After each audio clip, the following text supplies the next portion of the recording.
case with the Spider Ham thing, I sent it in and they were interested, but I got a letter back saying, what's this about? Is it a social commentary? Is it a commentary on comics itself? What's the deeper meaning? I'm like, it's just funny. It's freaking Spider Ham. I know it. It's just entertainment.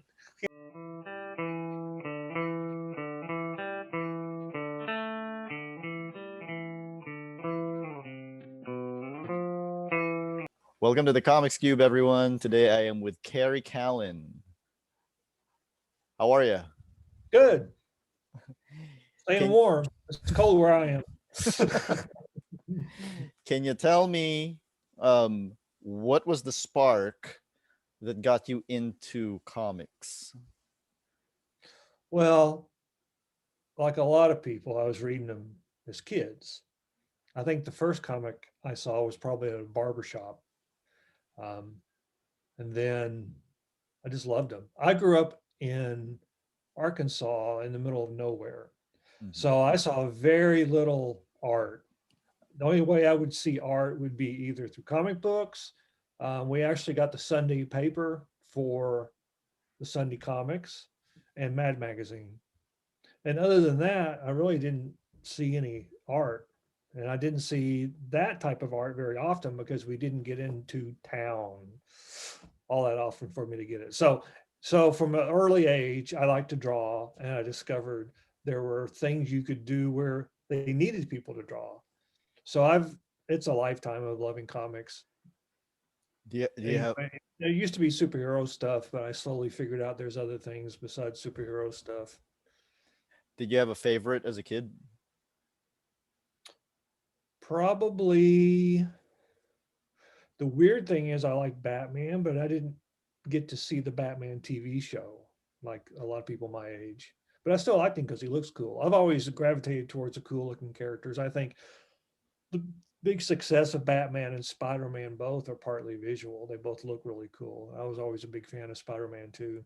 I was in a DC in my younger years because again, we didn't get into town often enough to get comics. So if I got a comic that was continued to the next month, I probably wouldn't see it. So I figured that out and I would buy DC comics. So they weren't as continued in the later Yeah. 60s like Marvel was. But then when I got older as a teenager, I liked Marvel stuff. And when I got old enough to be able to get in the car or finagle my way into getting them every month.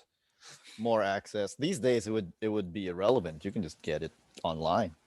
Oh, I know it, and I love it. Isn't that It's great? like I'm on Comixology all the time. It's like, what am I in the mood for? You can just, it's like Netflix or anything else. You can just look at the category you're interested in and then read something in it.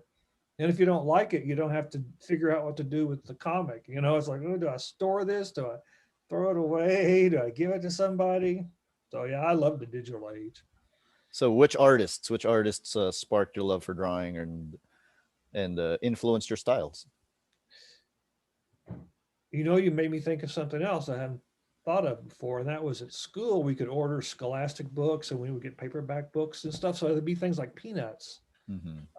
which I guess is part of Sunday Comics too. But I had a few Peanuts books. I always liked the art in that, even though it was cartoony. I was a big Gil Kane fan as far as superhero books go. Um, Boy, I don't know. I think my style is just a mixture of all that stuff. Mad Magazine, I really love Al Jaffe, his type of humor, and Sergio Aragonés. Yeah. Always loved his stuff too. So it's just a mishmash of a lot of people. Probably in my teenage years, I loved Neil Adams, was trying to draw that way. So pretty common Um, art that a lot of people love. and I'll be honest, the first time I discovered your name, because I launched a website, the Comics Cube, comicscube.com, like 10 years ago. And I was like I was so into experimenting with, seeing what comics and only comics can do and everything. And that's when I discovered cross panel comics Oh, that, yeah. that you were just kind of experimenting on. Mhm. What can you I say love, about? Yeah. oh, what can I say about it? Well, I love words and pictures together. Most of my career, I've worked at Hallmark cards. And again, that's using words and pictures together. But I don't know why I suddenly brought that up. But with cross panel comics, I think I maybe mentioned in the first one, is I had a dream about looking at a newspaper and they were running out of room. So they just combined crossword puzzles and comics and made comics that ran like crossword puzzles everywhere. And I told my son that. Um, how old was he at the time? Maybe 14. And I told him about it and said, let's do that. So I was like, okay. So I made a grid and then I drew just like a 4 or 5 panel cartoon. And then using the grid, he would do one this way, including one of the panels for mine, just like a crossword puzzle. And then we just started building that way. And I really actually kind of love doing it. We haven't done it in a while. He's not in the house anymore. But yeah, I hadn't heard anything like that before. After I'd posted a few, I think some people left comments that there have been a few things like that before, but I had never seen them. I don't think I've ever seen them either. But Yeah, what? Yeah. What is the unique? What is the unique appeal of the comic book? Words and pictures together in sequential form. To you, like in terms of the way it communicates information. well, as an art fan, I enjoy the art part of it. And I think cross panel comics is a good example of here's something you can only do with comics. I can't imagine how you would translate that to film.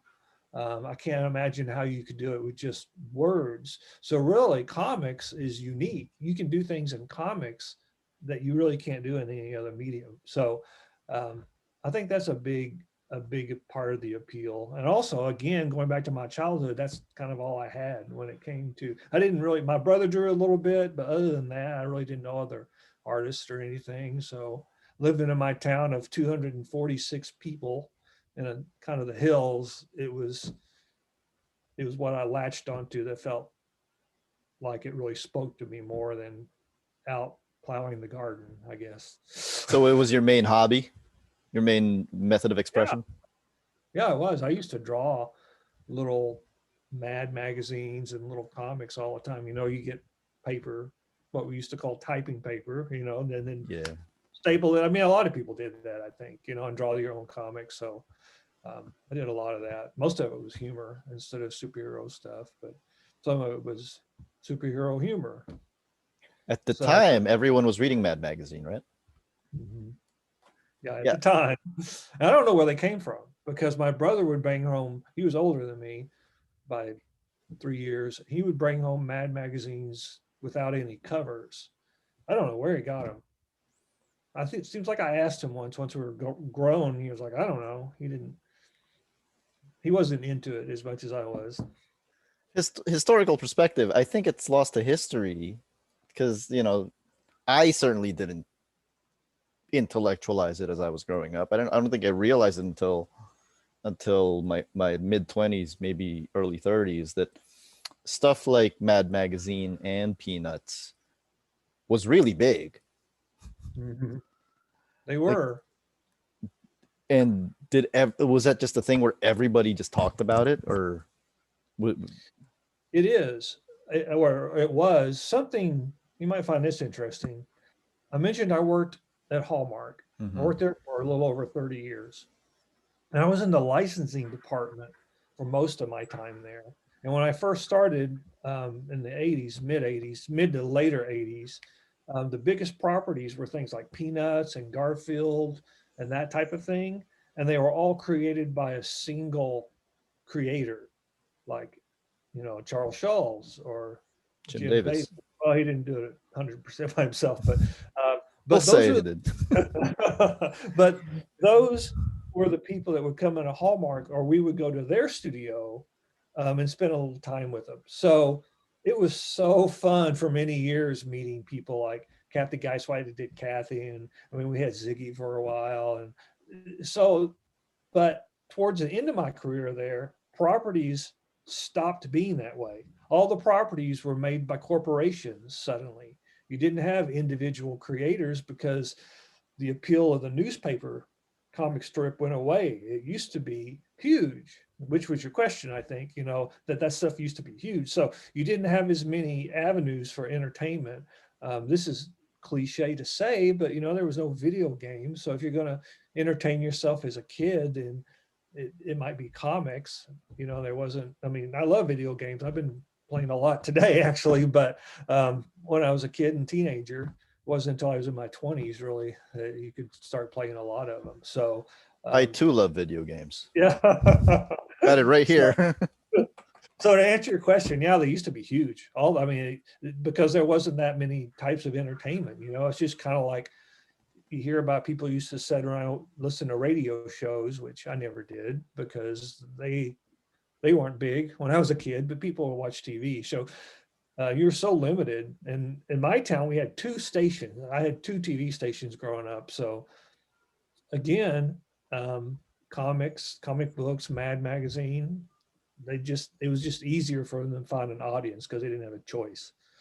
If you could go back in time and talk to kid you about the way that media and the way it's consumed will change, would you have believed yourself?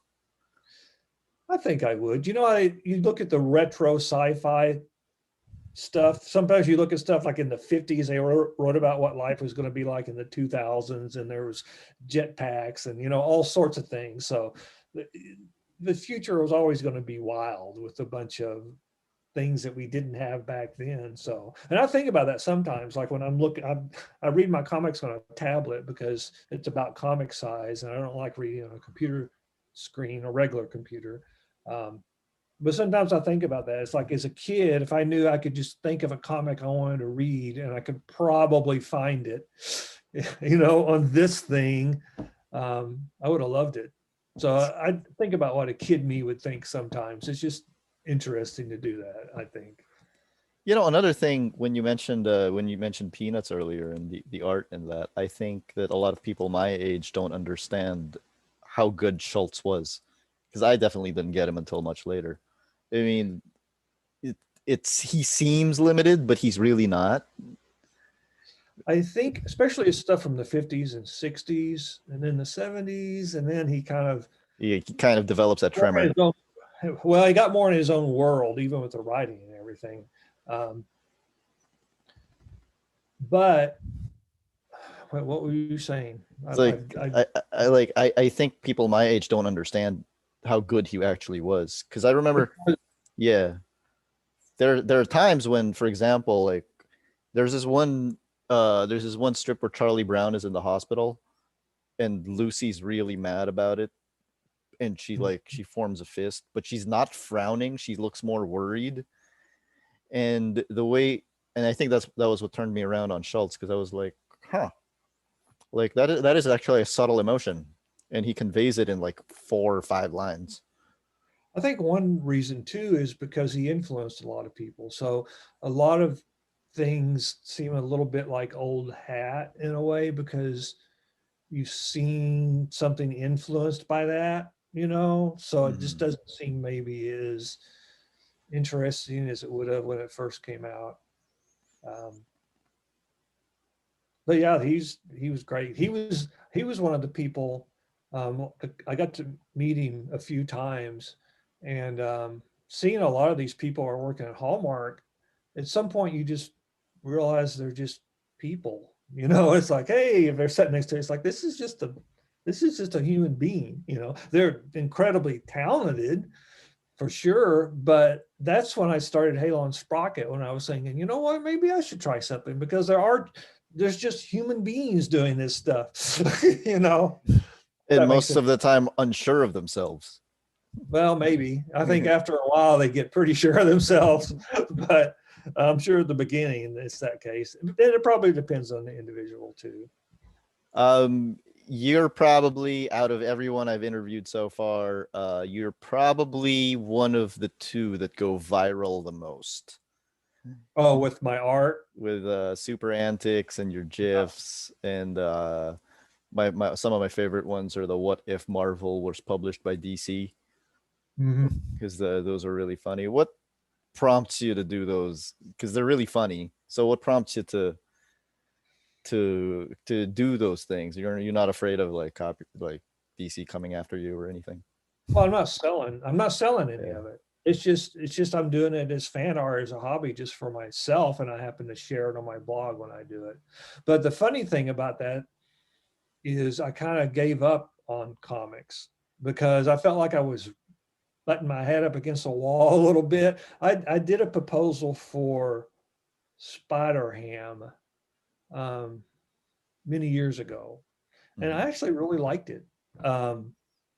And I sent it into Marvel. Oh, and I had so many close calls. I sent stuff into Marvel more than once, and I'd get an editor back say, "We want to use this," and then for whatever reason, it wouldn't end up being used. Like, I did this for was it the What the comic they used to have, or Yeah, what? what the And maybe even a What If.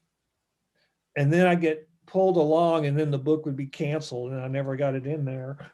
Or in one case with the Spider Ham thing, I sent it in and they were interested, but I got a letter back saying, what's this about? Is it a social commentary? Is it a commentary on comics itself? What's the deeper meaning? I'm like, it's just funny. it's freaking Spider Ham.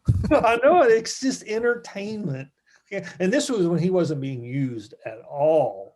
This is before, now he's kind of popular again, but he wasn't at the time. So part of me thought, you know what, I'm just kind of banging my head against the comics wall, and I'm not going to do that anymore. I'm just going to draw comics that I think is funny and just do them for myself and not even try to get a job anywhere. So that's when I started doing Super Antics and some of those covers, just 100% amusing myself. As I did as a kid. As a kid, I would just draw comics and stuff, and maybe no one would see them except my brother, maybe my mom, that was about it.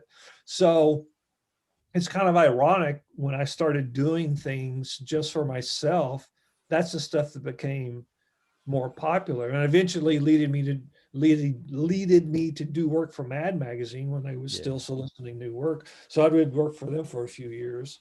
But yeah, I was just entertaining myself. I think that's what some of the best entertainment is, people just amusing themselves, and other people will be amused also. Do you have a particular Super Antics that is do you have a particular piece of art that got the most hits, got shared the most, or you think is the most popular? I don't know, maybe the very first one, but it's been around the longest, with Superman getting a bullet in his ear and can't hear. And that came actually No, I did not shave your wife. Yeah. And that actually came from a dream I had. I actually dreamed that I was a superhero. I don't know what character it was or anything, but I thought, wow, this is weird being all powerful. And I had a bullet in my ear. And I thought, that's kind of funny. When I thought about it later, it's being all super powerful, like Superman or something, and getting a bullet stuck in your ear. So I just wanted to turn that idea into a comic. So a lot of times, here's a great thing too about doing stuff for yourself, is you can create ideas. You can use ideas that come to you. So as a creator, you get ideas that you think, hey, that'd be fun to do. But also when you do it for a living, which I did at Hallmark and for Mad, I have to go to the idea somehow. I have to come up with an idea because there's a deadline and there's a need and everything.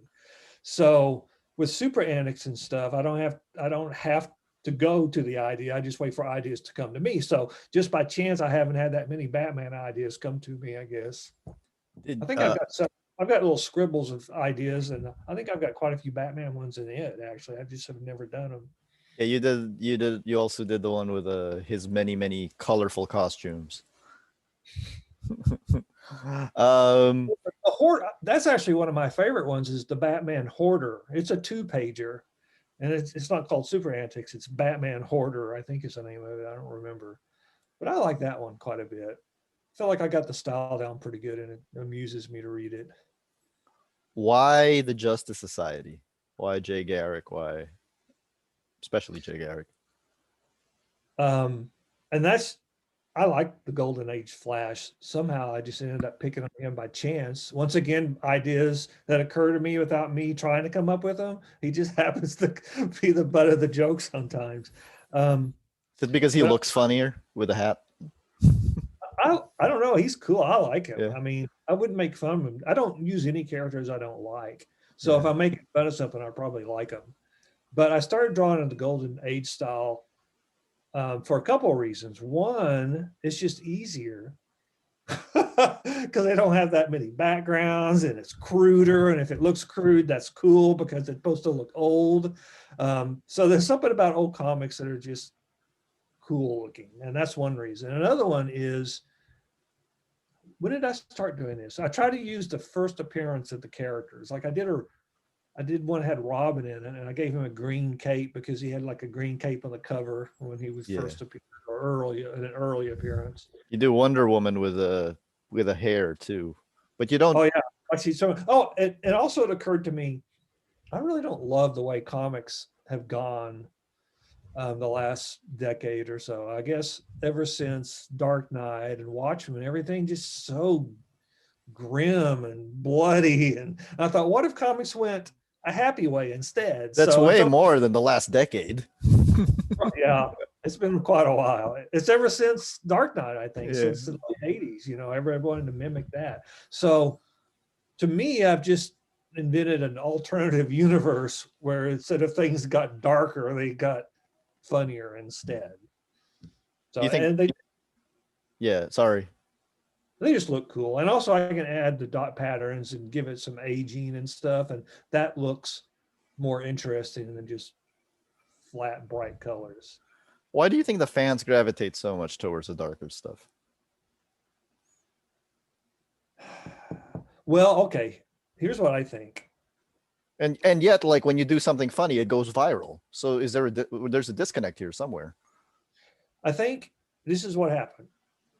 Comics, let's say in the 50s, I wasn't born until the 60s, but in the 50s or 40s, just pick a decade, there used to be comics about Westerns, there used to be romances, there used to be funny animals, there were superheroes, there was sci-fi, there was horror, there was just all these different categories. Mm-hmm. Then when the Dark Knight and Watchmen came along, I loved them when they came out because there was a novelty to seeing superheroes done in a different way. So those were so popular that I think DC tried to capitalize on that and make a lot of comics that way. But what happened was the only comic fans are left after a while are the people that like dark superhero stories. They've lost me. I don't buy new comics because they're not fun. And and another thing they started doing, they started continuing the stories so they can put in trades and everything and decompress storytelling, which means you might buy a single issue and have hardly anything happen. So the reason I brought up all those different categories from the 40s or 50s is because it used to be this many types of different kind of comics, but through circumstances, those other ones disappeared pretty much until you just had a superhero category. And then that superhero category got even smaller because it was just about the dark and grimy stuff and shocking. You have to shock people, with what you do in there. So when you ask why do comic fans like that, that's just the comic fans that are left because the comic companies kind of stopped making stuff for other people. And of course, it was harder to get comics because you had to go to comic stores instead of just seeing them in a grocery store or such. A lot of this stuff's been talked about a lot in a lot of places, Yeah. but I just think and now they did this for so long, narrow it down that it's hard to go back to bigger things because there's so many entertainment value or entertainment types. Yeah. I'm not I saying entertainment types of entertainment. That's what I'm trying to say, that people don't even think about maybe enjoying a comic like they used to. but even things like things like people liking the dark superhero movies, and then they'll be like, "Oh, that's so deep." And meanwhile, the Marvel Cinematic Universe is like really successful. When they're not trying to be super dark. I mean, there are some dark moments, but it's just Well, for me, the Marvel movies kind of replaced the Marvel comics. I'm happy to see a new Marvel movie, but are there any Marvel comics I every want? time. Every Maybe time I love the movies. right, because they give me what the comics gave me back when I was a teenager. something that was dramatic and cool looking characters and some fun loving stuff. And, a movie's pretty much self contained. The movies are always part of a bigger picture, but there's still a story that happens just within that one movie. So, um, movies are doing what comics don't. I As far love as every time I love with the movies, with the Marvel movies, I love how just especially with something like Infinity War and Endgame, just seeing all of these people who did not know these characters 10 years ago, Mhm. and it's just like being able to talk to them about it. I just thought it was so great. I'm like, I can't believe it. You people are so into this now. This is Right. cool. Yeah. The nerds got revenge in some ways, because it used to be like in the 70s, no one really read comics unless you were kind of nerdy or something. And what they would say, this is ironic too, they would say, oh, you got to have pictures with your words to read comics. But now people are watching the movies and it's kind of like, oh, you got to have a entertainment speak to you because you can't read it. So yeah, I try to use that on somebody sometime. And also, like with comics, it's just the way words and pictures interact. It's just different, It's just different. Like it's just it doesn't. Every medium has its own pros and cons. People. Yeah, absolutely. I wanted to talk to you about Halo and Sprocket, which is amazing. Thank Um, you. I thought I have Welcome to Humanity, and which I'm really sad that you didn't call Can I Borrow Your Flaming Sword of Vengeance? For those people who are watching and don't know what Halo and Sprocket is, let's say I'm a producer at some studio and you have like an elevator ride with me. What would you say it is? It's a look at humanity in a humorous way through three different viewpoints. Because you've got an angel and a robot that lives with a young single woman. So you've got those three point of views. You got the metaphysical point of view, you've got the very logical point of view, and then you got the human point of view from the lady. And her point of view is in between those two other ones. So they are all friends. So it's not about arguing, but it's about examining kind of the odd, kind of humorous things in life. Something like And that. of course, Halo and Sprocket. Obviously, the angel is the one named Halo, and the You robot know, is Sprocket. So I had an agent talking to me once. That was several years ago. And he goes, I don't know if we should try to get this in front of somebody. He goes, like, if this was a sci-fi comedy show, it'd either be an incredible failure or a big hit. There's no way it could be there's no in between. right. Because it's just so odd. There's no way it's a moderate success. It's either a total failure or a big hit. But How I did never you how did you come up with the idea of Halo and Sprocket? I a couple of things happened. I bought a SPX collection, the small press comics that come out when they have the conventions, they have the comic collections. And I bought one of those and I was reading the story by James Kachaka and I was really taken by how simple his art was and how he was just saying in it just anything he wanted. It wasn't really about anything except maybe just what he was thinking at the moment. James And I Kachalka, thought, American Elf. mhm. Yeah. Okay. And I think that's autobiographical though, Yeah. isn't it? And the story I read, I don't think was, Okay. but it was still him just kind of giving thoughts out. I thought, I've got thoughts. Maybe I should try to do a comic. So I thought, what kind of characters? It's always fun to have a character that's kind of an outsider to humanity because it's just interesting to examine that different point of view that other people haven't even maybe considered. And I thought for quite a while, it's like, who can be the main character? It's like, could it be an alien? I thought, well, that's done to death. Could it be a robot? And it's like, well, that's done to death. And then it occurred to me if I had an angel and a robot, then that's something I hadn't seen before. Then you've automatically got two different points of view. Um, to just say any odd things I want to say.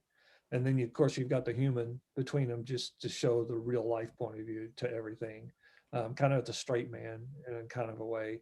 So that happened about the same time when I was kind of wanting to do a comic. I felt like I had time and maybe I could do some comics, and I didn't know what I wanted to do. And I actually had a superhero thing that almost got picked up by Tundra. Remember Tundra? Are they still Yeah. printing stuff?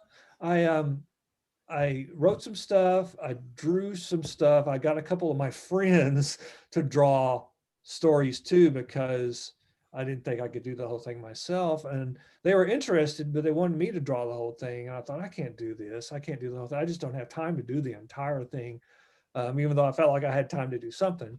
So part of me decided then that the world had enough superheroes. And if I was going to do a comic, I should do something besides superheroes, because I didn't think the world needed more of them. So just the combination of thinking that way and seeing James Kachaka's stuff and other stories in there too about how comics can really be about anything. It kind of untrapped me from my superhero world that I was in for so long. Um, that's pretty much it. You And then I just say started, that Halo and Sprocket have opposing viewpoints, but because they're so far removed from humanity, it seems like they get along better. yeah, they kind of do. Do outsiders just find outsiders? Do you What, say think? it again? Do outsiders just find outsiders? Do you think? Maybe, probably, if they can. What? Sometimes that's not a good thing with the internet and the things they end up Oh doing. God.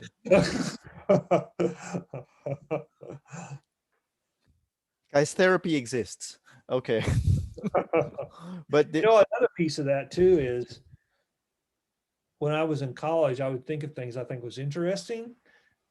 And I thought, well, that's interesting. I want to remember that. And then I started realizing that I was taking up too much brain space trying to remember things I thought were interesting. So I started writing them down in a notebook so I wouldn't have to think about them anymore, and I could find it later if I wanted to find it. So for many years, I had that notebook. When there's something out of the ordinary occurred to me, I'd write it down. So I actually, when I was writing Halo and Sprocket stories, I would look at that and go, anything in here I can use? And so a lot of the ideas are out of that. so a few questions about that. Is the main character being a female? Is that a reaction to you having a male angel and a male robot? A male robot. Well, they're both genderless. I mean, there's a couple of times in some stories that you find that out, that they're not male or female. Um, and the reason I made the main human a female is because I would much rather draw a female than draw. Oh, it's that simple. And then Yeah. I justified it by thinking, okay, this person represents all of humanity. So if I'm a male writing stuff for a female, then everything I write should be in that in between world of kind of genderless. So I feel like a lot of her thoughts are kind of genderless. Um, since I, I'm trying to represent, and I also think of her as being very, even though people used to call her blonde, because I would just draw, I would draw the hair very simply. I wouldn't black it in, but I always thought of her as being very dark brown and kind of brown skin. Like just imagine all the races all mixed up together, and she's like just multiracial in the middle. And the reason I didn't make her hair look darker is because it's easier to draw what looks like blonde hair, even though whenever I cover the brown color, skin. yeah. When I would color the covers, she would have brown hair, but people would still call her blonde, which I always thought was weird. Uh, I think it worked out for the best because the way that she's so expressive and the way that she can react to them, I don't think it. I somehow don't think it would work as well if the main character was a guy. Like, I'm not sure if it would land as well. I'm not sure. It's all hypothetical. But Yeah, I don't know. I wouldn't have enjoyed making it as much. I yeah, don't think. I think it would And, be very different. and also, if I was drawing a guy, I would kind of feel like I was drawing me in a way. I didn't want to draw me, so Hmm. I women are more fun to draw. I hear that quite a bit when men draw women. They say that I don't want to draw myself. um, And there's a few items in there that I thought was really interesting when they were looking at the art show, and Sprocket sees that drawing of a sharpener. Mhm. Was that based on a real thing? Because I thought that was really clever. That was in my notebook that I mentioned that I drawn when I started in college. Yeah. Um, so and I had that actually sketched out in a sketchbook. You know, it's like, okay, here's a drawing of a pencil sharpener that's broken, but it starts with real thin lines, and then all the lines get real thick at the end because he can't sharpen the pencil while he's drawing it. So that's exactly the kind of stuff I had in my notebook that I kind of built fairly dry. There's a lot of other stuff in it, but a lot of it wouldn't fit into a comic story. But that's where that came from. So It- I can't tell you what I was thinking when I was. Oh, I know how I thought of that in college. I had a pencil sharpener; it was broken. So the universe gave me that. I have a feeling that you have a lot of thoughts that just kind of go certain places creatively, like because that's what Halo and Sprocket is about. It's just it seems like a collection of your ponderings and thoughts. Right, and again, that gave me an opportunity. Felt like a really great vehicle for doing that. You know, um, and my wife says that she gets to hear everything. You know, it's like if you put a bunch of monkeys in a room on typewriters, you're going to get the complete works of Shakespeare by chance. You know, so a lot of thoughts are just stupid, but I'm pretty good at, I feel at least, edited them down to only showing the good ones. So sometimes my wife's like, "Can you just shut up the monkeys for a while?" Thinking through stuff I'll probably never do anything with. Is it random? Like, because like recently you put up you said this came from a dream. You put up a drawing of Wolverine where his claws are little fists, Right, which I thought was ridiculous. right. It is. The funny thing about that, I was like, well, that's kind of funny. That might be fun to draw. And again, it's me amusing myself. It's artwork I just put on my blog and on Instagram. And as I was drawing it, I was like, this is stupid. I thought, I'm wasting my time. I thought that a couple of times when I was drawing it. And I thought, you know what? I kind of like the way I draw Wolverine, though. That's something. Never really draw him. So I finished it. And then when I got it done, I was like, I don't know. That's still pretty stupid. And then I think I posted it the next day because it amused me when I looked at it. So The last drawing you did of Wolverine as well, the one before that, where he's actually a Wolverine. well, I was looking at an old 70 comic somewhere, and you've got like the Grizzly who was just in this big hairy outfit with a grizzly bear on his head. And there was Red Wolf who had like a red wolf head on his top of his head, and the Gibbon who's in this hairy outfit. So back in the 70s, when Wolverine was created, he could have easily looked like that too. You know, that just occurred to me one day when I was just looking at There is that stuff. stretch of time in Spider-Man comics where it just kind of seemed like they were looking at an encyclopedia of animals. Oh yeah, yeah. Especially his early career, it's like Dr. Octopus, you know, Yeah. the Rhino, the But I mean, Vulture. like It just early on, it like the Ditko designs were like popping, like Doctor Octopus, the Vulture. But then, like sometime around the 100s, when it's like the Gibbon, the Kangaroo, the you're right, you're right. Razorback. Oh, that's and that's oh, you just reminded me. I actually wrote this on my blog. Yeah, I grew up in Arkansas, so there's the Arkansas Razorbacks, which is a football team, which is the pride of the state, more or less, I suppose. Which is where I went to college, actually, University of Arkansas. Um, but when that book came out in the 70s and I was a teenager, I really wanted to like that character because, hey, it's a character from Arkansas and it's Arkansas Razorback, but he looks so dumb that I always wanted to like him and I couldn't. So in my blog, I actually write, that's the reason I drew Wolverine looking dumb, just to kind of get revenge for feeling like that my Arkansas Razorback didn't look as cool as he could have. another of my favorite moments in Halo and Sprocket, because I majored in math, so when they're talking about Xenos paradox, Which I didn't really which know about yeah, because I grew up with not having the greatest education where I grew up. And when I wrote that, and it's a little, I guess it's a lot the same, but it's like you yeah. divide Oh, it's infinity. exactly the same. It is. And a friend Yeah. of mine said, "Oh, Xenos arrow, right?" And I'm like, "What?" So then I looked it up and I was like, "Oh, yeah, of course someone's thought of that before." And maybe I've heard it before too. And I just didn't know I heard it. That's probably that. I would just go with that. Even though I have no memory of knowing about it, I probably heard it at some point. But it's true though. It's just like I don't. I think it's a kind of thing where even if you don't think about it, if you don't know about it, then you kind of think about it. It is kind of mind boggling, and I love how it blows Sprocket's mind. Yeah, I have those two agreeing a lot in the stories. I just wanted to do something where maybe it showed that they weren't on the same level, even though they talked like they were a lot. Yeah, it kind of really emphasized that Halo was on a completely different level.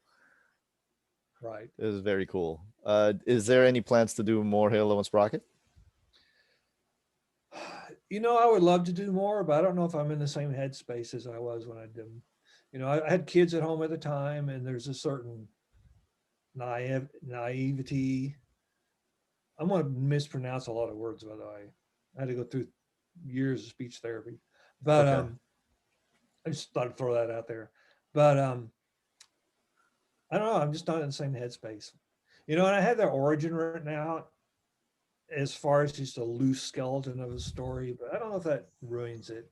Because it takes it in a totally different place if you know how the setup started. It's almost more funny if you don't know why they live together. But I have done this. There was a second. Um, Yeah.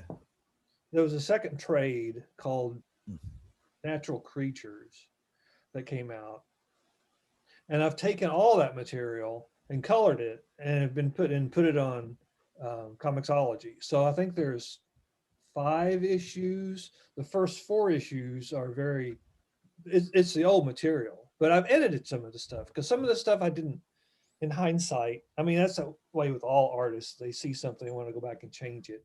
Um, some things are rewritten a little bit. I think it's better. And I've got 2 more issues. I just haven't had the time to finish coloring and put on Comixology. So eventually I'll have 7 issues of all color stuff.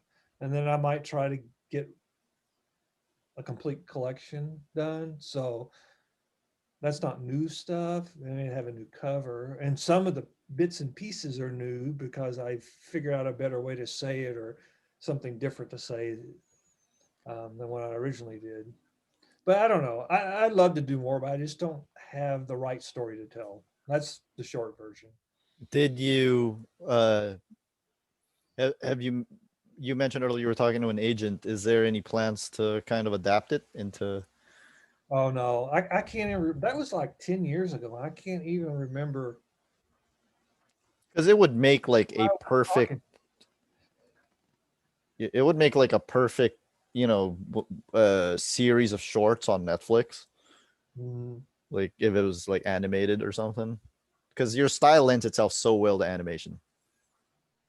well, and I drew it, and I came up with a new style to draw that because I was again needing to be able to draw something that was quicker. I mentioned the superhero pitch that I had that I kind of had the chance to do if I pursued it, but it was more your traditional superhero art.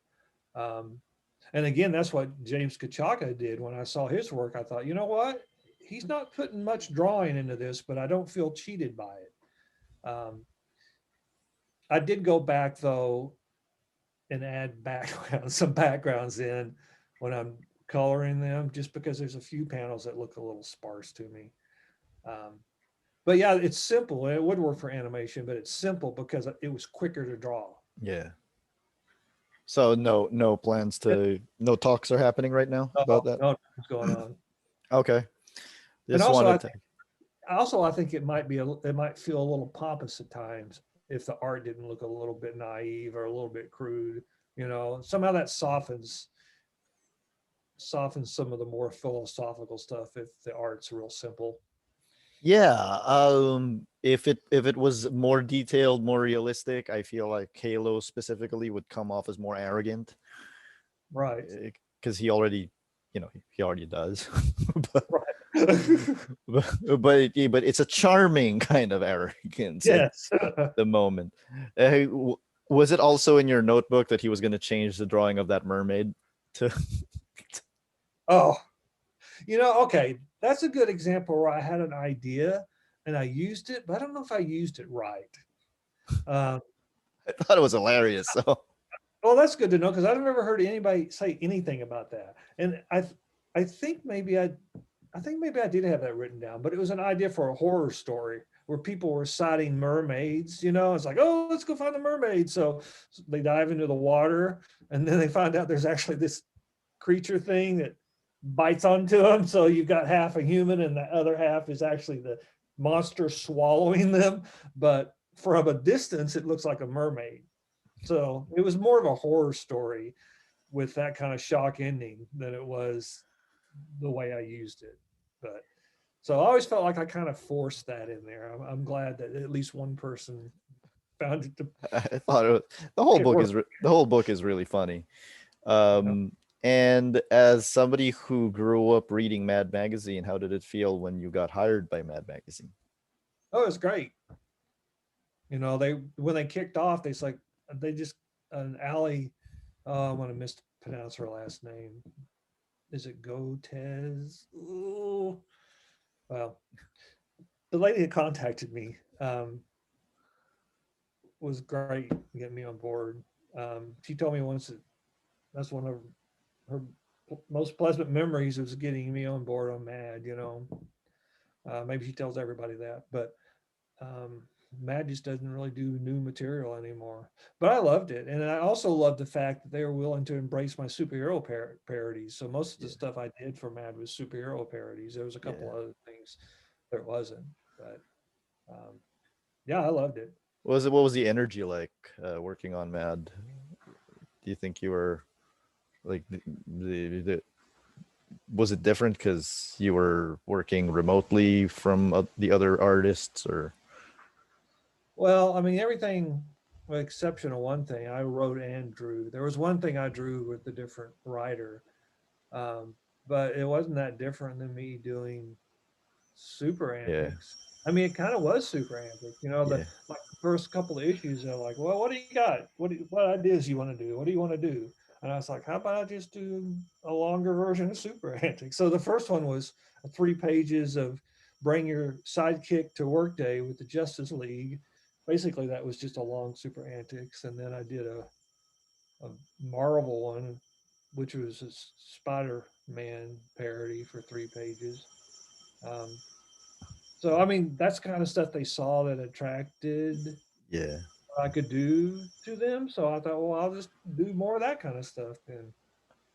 Yeah, I kind of more meant like you know how the original Mad, the usual gang of idiots, they always talked about what it was Oh, like working with the right, whole crew. Like right. did you kind of feel like you were a part of a bigger crew while working on Mad, or because you all worked separately, did it not Yeah, really feel all that? we didn't really have phone calls or Zoom meetings or anything. So it was more me just doing what I do.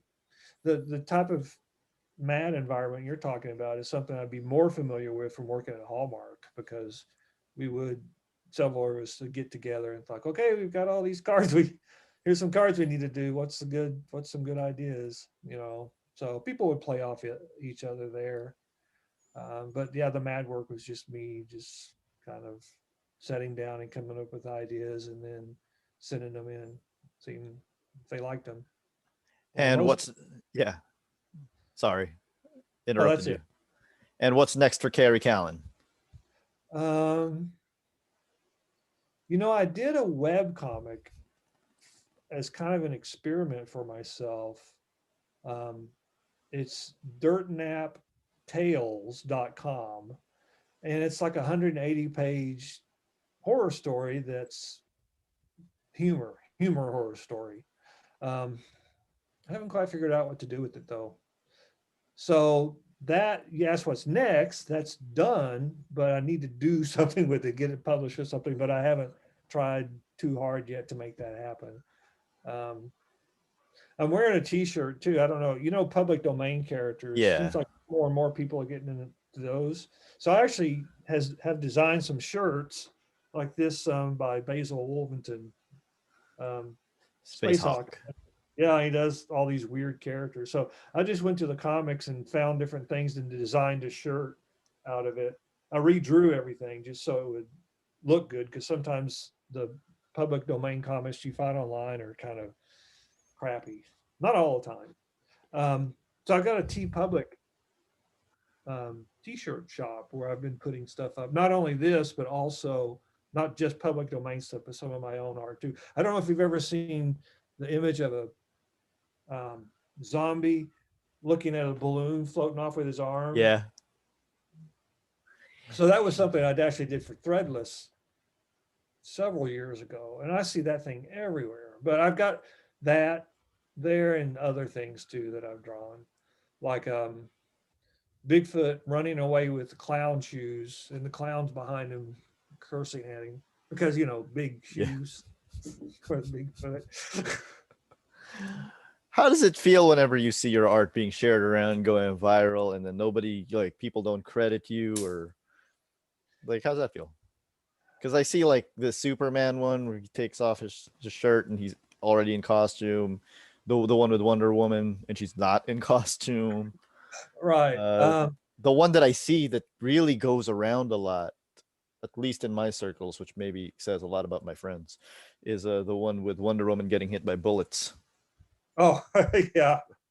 I try to sign it, and I try to put my blog address at the bottom. I try to write a Callen parody, so if someone types that in, maybe they'll end up at my blog.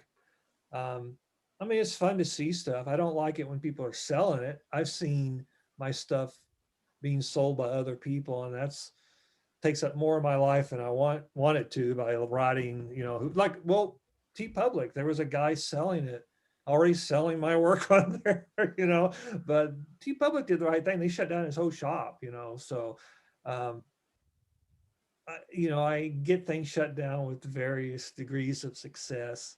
So it's fun to see stuff here and there. It means people appreciate it, but I don't like when people are trying to make money off of it. That's not me. Um, Especially since you can't make money off of the super of the DC Super parody Ant. stuff. Yeah. Right. Well, I cannot like the one with the woman going, and I've actually got an interesting story with that one. It's a woman. She's like, it's just a woman, dark haired woman, ripping open her shirt, Mm. only has a bra on, and so this looks like a job for crap. I'm not wearing my costume. Because you don't say Um, who it is. well, I had little red earrings on it, which at some point Wonder Woman had it, and I had that on Zazzle for like a couple of days, and I get a notice from them saying that from Zazzle saying we're going to take this down because you're infringing on other people's copyrights. And I go, because of a red earring. So I took off the red earring, and then it's just a woman drawn and just the old comic book style. And they still wouldn't put it back up. Zazzle sells product from Warner Brothers themselves. So I'm sure someone at Warner Brothers saw it and said, we don't want this up. And they just played it safe and took it down. But really, DC Warner Brothers doesn't own all women who are drawn in a comic style. So I feel fine about selling stuff that's clearly parodies or isn't. I play it pretty safe. That's just, I mean, that's Yeah. the most extreme thing I do. But the zombie with a balloon, I can sell that stuff all day long because that's just me doing something. But That is ridiculous because you don't say who that character is. And you know what else? Wonder Woman does not do that. I know it. I know people just think of Wonder Woman. I can't stop that, but it's not Wonder Woman. There's all sorts of, maybe it's Phantom Lady, or I mean, there's a lot of. I think maybe DC owns her now too, but there's a lot of just Yeah. characters in comics. Could be Spider So Woman. it could be. a lot of people. I think Yeah. people. Interesting thing about that too is I have a lot of women want it more than men. It seems. Yeah, I've seen that. Girls think it's funny. Right. Right. They think it's. Well, I won't put words in their mouths, but it seems like women like it more than men do. You know. But that's because you draw it in such a way. I mean, like, yes, it is making fun of the whole situation, but you draw it in such a way it's not. You don't treat you don't draw women disrespectfully. You know what I mean? I didn't sexualize it. In the bra I put on, I was thinking this could be like an old comic panel from the 50s. So I actually like did research on 50s and 60 bras just to Yeah. get something that's not hugely sexualized, you know. So um, yeah, I try to go for the humor. Yeah, I've had a few female artists on the show, and I basically asked them what the line is, if it's the costume or what they're wearing or anything, and they're like, "No, it never is. It's always just the way they're drawn. If like it's sexualized when it's drawn sexualized, but it's not about what they're wearing." Yeah, Thought I that think the was interesting. Superman one may be more sexual than the Wonder Woman one because he's ripping open to a bare chest, ripping his costume open to a bare chest. Because that one, crap, I'm already in my costume. And do you have a particular favorite public domain golden age superhero character at all? Well, just the weird ones that a lot of people know about, like Stardust. Stardust the Super Wizard? Mhm. Yeah. Oh, and actually, I've actually been writing. I don't know when I have a chance to do it. Basically, doing um, Super Antics only with public domain characters. Interesting. So it's just using humor because a lot of the humor is kind of the tropes of being a superhero instead of, you know, some of the Super Antics stuff based on DC characters are pretty entrenched in DC. Yeah. And I know the editor at Mad's been trying to get DC to put out a book of Super because they could. I mean, I could do a full book of it, you know, for DC. DC's gone through a lot lately, though, so I think they're probably got other bigger fish to fry than to put out something like that. So I don't know if that'll ever happen, but I think it'd be fun But to do. that would be like the perfect seller. You don't put it in the graphic novel section of a bookstore. You'd put that in like the humor section, you know? Like that would be a good very good seller, I think. Well, I think it would open up their audience a little bit. It's like we're not just about, you know, blood.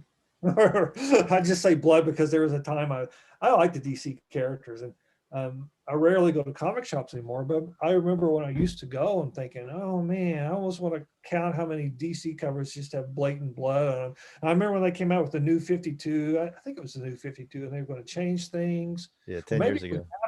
maybe it was after that, and they did something else. But again, it's like, oh, how bloody can we make the covers? You know, I don't know.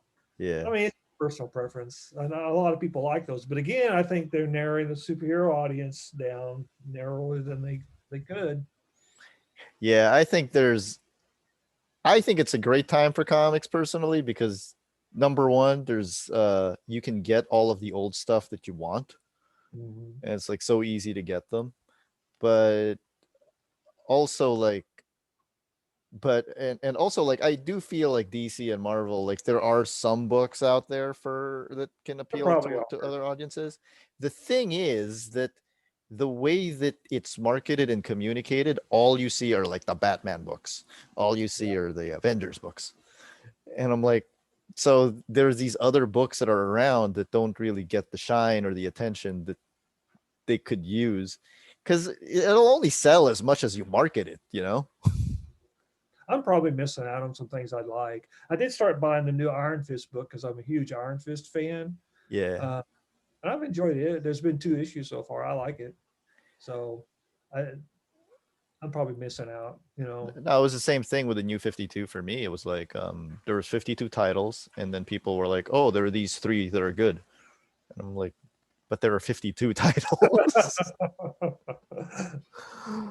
I don't want to." And then I started buying like one of them, and then it was pretty good for like 6 issues, and then it started tying into like one of the books I wasn't reading, and I'm like, "Oh, come on."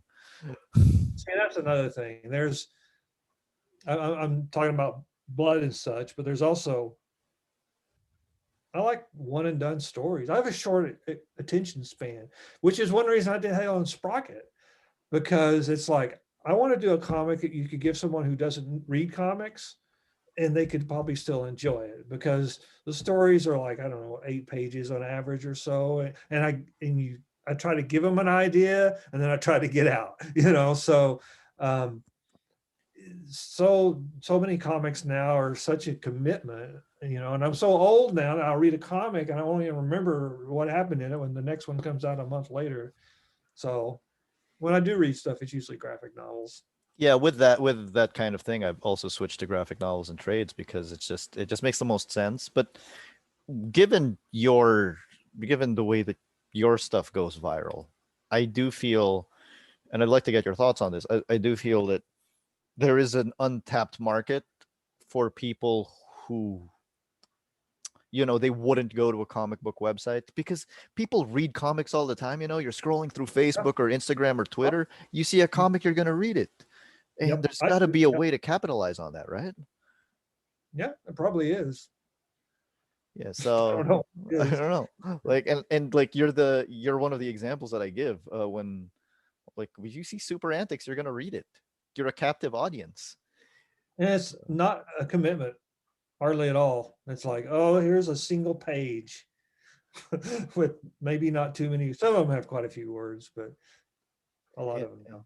like you just make it easy to read on a screen, and then it's just you as you scroll down, you just make it easier. I just think there's something to that. Yeah. Okay. Thank you, Mr. Kerry Callen. Thank you for this Oh, interview. thank you. I had a great time. Oh, good. Thank you. Thank you so much.